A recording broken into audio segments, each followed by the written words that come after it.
नमस्कार साथियों, मैं अनीता श्रीवास्तव आपका हार्दिक अभिनंदन करती हूँ।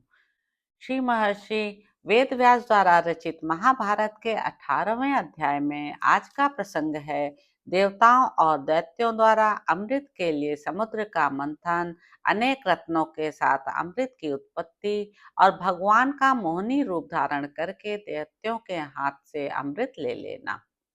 उग्र सवाजी कहते हैं, शौनक जी, तदंतर संपूर्ण देवता मिलकर पर्वत श्रेष्ठ मंदराचल को उखाड़ने के लिए उसके समीप गए।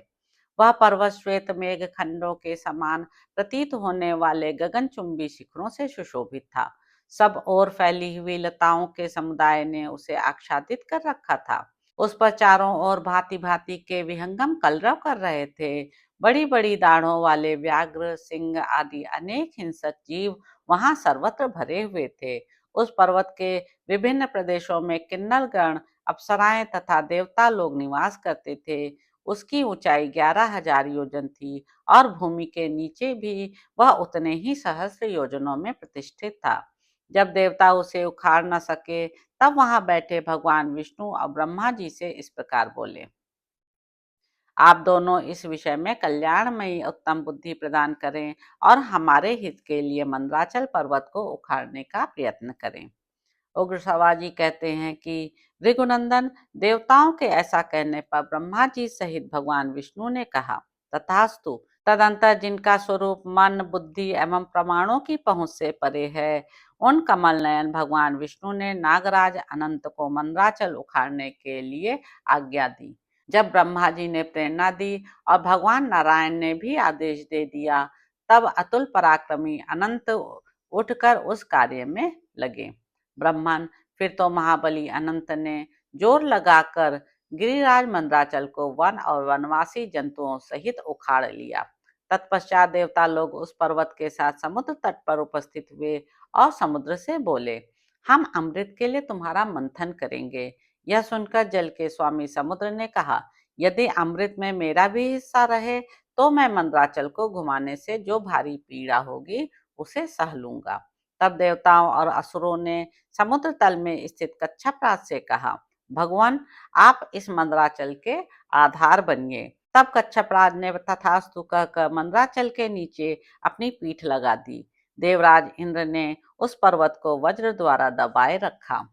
ब्रह्मन, इस प्रकार पूर्व काल में देवताओं, दैत्यों और दानवों ने मंदराचल को बथानी और वासुकी नाग को डोरी बनाकर अमृत के लिए जल निधि समुद्र को मथना आरंभ किया। उन महान असुरों ने नागराज वासुकी के मुख भाग को दृढ़ता पूर्वक पकड़ रखा था और जिस ओर उसकी पूंछ थी उधर संपूर्ण देवता उसे पकड़कर खड़े थे। भगवान अनंत देव उधर ही खड़े थे जिधर भगवान नारायण थे। वे वासुकी नाग के सिर को बार बार ऊपर उठाकर झटकते थे। तब देवताओं द्वारा बार बार खींचे जाते हुए वासुकी नाग के मुख से निरंतर धुएं तथा आग की लपटों के साथ गर्म गर्म सांसें निकलने लगी। वे धूम समुदाय, बिजलियों सहित मेघों की घटा बनकर परिश्रम एवं संताप से कष्ट पाने वाले देवताओं पर जल की धारा बरसाते रहते थे। उस पर्वत शिखर के अग्रभाग से संपूर्ण देवताओं तथा असुरों पर सब ओर से फूलों की वर्षा होने लगी।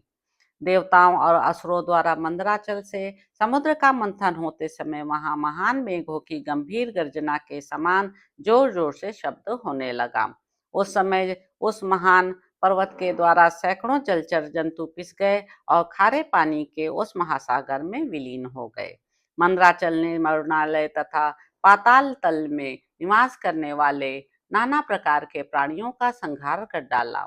जब वह पर्वत घुमाया जाने लगा, उस समय उसके शिखर से बड़े बड़े वृक्ष आपस में टकराकर उन पर निवास करने वाले पक्षियों सहित नीचे गिर पड़े। उनकी आपस की रगड़ से बार बार आग प्रकट होकर ज्वालाओं के साथ प्रज्वलित हो उठी और जैसे बिजली नीले मेघ को ढक ले, उसी प्रकार उसने मंदराचल को आच्छादित कर लिया। उस दावानल ने पर्वतीय गजराजों, गुफाओं से निकले हुए सिंहों तथा अन्य अन्य सहस्त्रों जंतुओं को जलाकर भस्म कर दिया। उस पर्वत पर जो नाना प्रकार के जीव रहते थे, वे सब अपने प्राणों से हाथ धो बैठे। तब देवराज इंद्र ने इधर उधर सबको जलाती हुई उस आग को मेघों के द्वारा जल बरसाकर सब ओर से बुझा दिया। तदंतर समुद्र के जल में बड़े बड़े वृक्षों के भांति भांति के गोंद और औषधियों के प्रचुर रस चू चू कर गिरने लगे। वृक्षों और औषधियों के अमृत तुल्य प्रभावशाली रसों के जल से तथा सुवर्णमय मंद्राचल के अनेक दिव्य प्रभावशाली मणियों से चूने वाले रस से ही देवता लोग अमृतत्व को प्राप्त होने लगे। उन उत्तम रसों के सम्मिश्रण से समुद्र का सारा जल दूध बन गया और दूध से घी बनने लगा। तब देवता लोग वहां बैठे हुए वरदायक ब्रह्मा जी से बोले, ब्रह्मन, भगवान नारायण के अतिरिक्त हम सभी देवता और दानव बहुत अधिक थक गए हैं, किंतु अभी तक वह अमृत प्रकट नहीं हो रहा है। इधर समुद्र का मंथन आरंभ हुए बहुत समय बीत चुका है। यह सुनकर ब्रह्मा जी ने भगवान नारायण से यह बात कही, सर्वव्यापी परमात्मन, इन्हें बल प्रदान कीजिए, यहाँ एकमात्र आप ही सबके आश्रय हैं। श्री विष्णु बोले, जो लोग इस कार्य में लगे हुए हैं उन सबको मैं बल दे रहा हूँ। सब लोग पूरी शक्ति लगाकर मंदराचल को घुमावें और सागर को क्षुब्ध कर दें। उग्रसवा जी कहते हैं, सौनक जी, भगवान नारायण का वचन सुनकर देवताओं और दानवों का बल बढ़ गया। उन सब ने मिलकर पुनः वेग पूर्वक महासागर का वह जल मथना आरंभ किया और समस्त जलराशि को अत्यंत क्षुब्ध कर डाला। फिर तो उस महासागर से अत्यंत किरणों वाले सूर्य के समान तेजस्वी शीतल प्रकाश से युक्त श्वेत वर्ण एवं प्रसन्नात्मा चंद्रमा प्रकट हुआ। तदंतर उस घृत स्वरूप जल से श्वेत वस्त्र धारणी लक्ष्मी देवी का आविर्भाव हुआ। इसके बाद सुरा देवी और श्वेत अश्व प्रकट हुए। फिर अनंत किरणों से समुज्वल दिव्य कौस्तुभ मणि का उस जल से प्रादुर्भाव हुआ, जो भगवान नारायण के वक्षस्थल पर सुशोभित हुई। ब्रह्मन, महामुनि, वहां संपूर्ण कामनाओं का फल देने वाले पारिजात वृक्ष एवं सुरभि गौ की उत्पत्ति हुई। फिर लक्ष्मी, सुरा, चंद्रमा तथा मन के समान वेगशाली उच्चई श्रवा घोड़ा, ये सब सूर्य के मार्ग आकाश का आश्रय ले जहाँ देवता रहते हैं उस लोक में चले गए। इसके बाद दिव्य शरीरधारी धन्वंतरी देव प्रकट हुए। वे अपने हाथ में श्वेत कलश लिए हुए थे जिसमें अमृत भरा था। यह अत्यंत अद्भुत दृश्य देखकर दानवों में अमृत के लिए कोलाहल मच गया।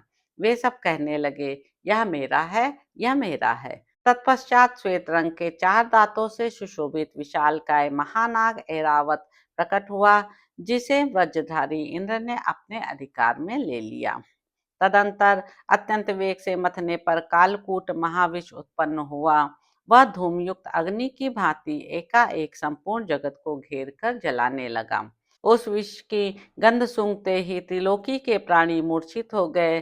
तब ब्रह्मा जी के प्रार्थना करने पर भगवान श्री शंकर ने त्रिलोकी की रक्षा करने के लिए उस महान विष को पी लिया। मंत्र मूर्ति भगवान महेश्वर ने विष पान करके उसे अपने कंठ में धारण किया। तभी से महादेव जी नीलकंठ के नाम से विख्यात हुए, ऐसी जनश्रुति है। ये सब अद्भुत बातें देखकर दानव निराश हो गए और अमृत तथा लक्ष्मी के लिए उन्होंने देवताओं के साथ महान वैर बांध लिया। उसी समय भगवान विष्णु ने मोहिनी माया का आश्रय ले मनोहारिणी स्त्री का अद्भुत रूप बनाकर दानवों के पास पदार्पण किया। समस्त दैत्यों और दानवों ने उस मोहिनी पर अपना हृदय निछावर कर दिया। उनके चित्त में मूर्छा छा गई, अतः उन सब ने स्त्री रूपधारी भगवान को वह अमृत सौंप दिया। भगवान नारायण की वह मूर्तिमती माया हाथ में कलश लिए अमृत परोसने लगी। उस समय दानवों सहित दैत्य पंगत लगाकर बैठे ही रह गए, परंतु उस देवी ने देवताओं को ही अमृत पिलाया, दैत्यों को नहीं दिया। इससे उन्होंने बड़ा कोलाहल मचाया। तो इस प्रकार साथियों, आस्तिक पर्व में अमृत मंथन विषयक 18वां अध्याय पूरा हुआ। इसके अगले अध्याय में आप जानेंगे कि देवताओं का अमृत पान, देवासुर संग्राम तथा देवताओं की विजय। तो अब आपसे अगले अंक में मुलाकात होगी। मेरे YouTube चैनल संवाद विद अनीता को लाइक करें, शेयर करें, सब्सक्राइब करें। धन्यवाद साथियों।